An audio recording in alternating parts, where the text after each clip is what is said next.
Hi hello ಎಲ್ರಿಗೂ ನಮಸ್ಕಾರ. Welcome to my channel ಜೀವನ ಸತ್ಯಕತೆ.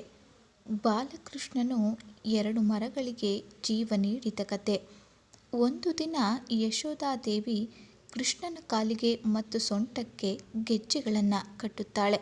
ಏಕೆಂದರೆ ಕೃಷ್ಣ ಇರುವುದು ನನಗೆ ತಿಳಿಯಲಿ ಎಂದು.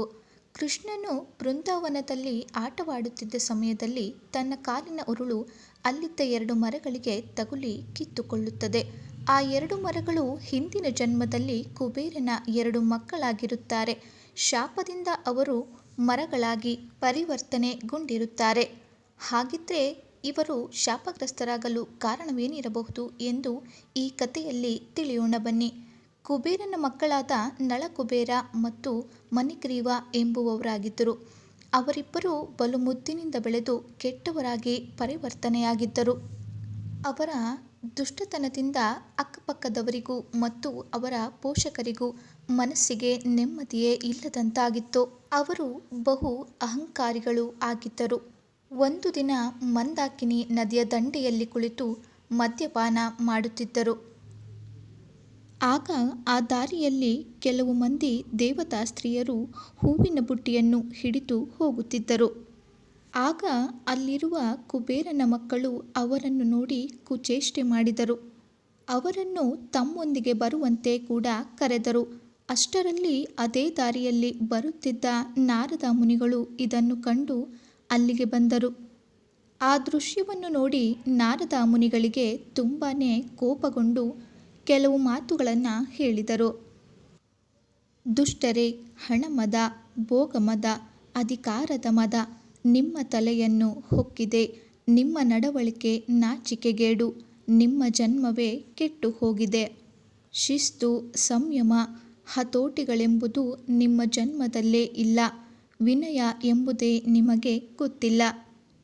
ಅದರಲ್ಲೂ ಮದ್ಯಪಾನ ಎಂಬ ಈ ಕೆಟ್ಟ ಚಟ ನಿಮ್ಮನ್ನು ಪ್ರಾಣಿಗಳಿಗೆ ಸಮಾನವಾಗಿ ಮಾಡುತ್ತದೆ.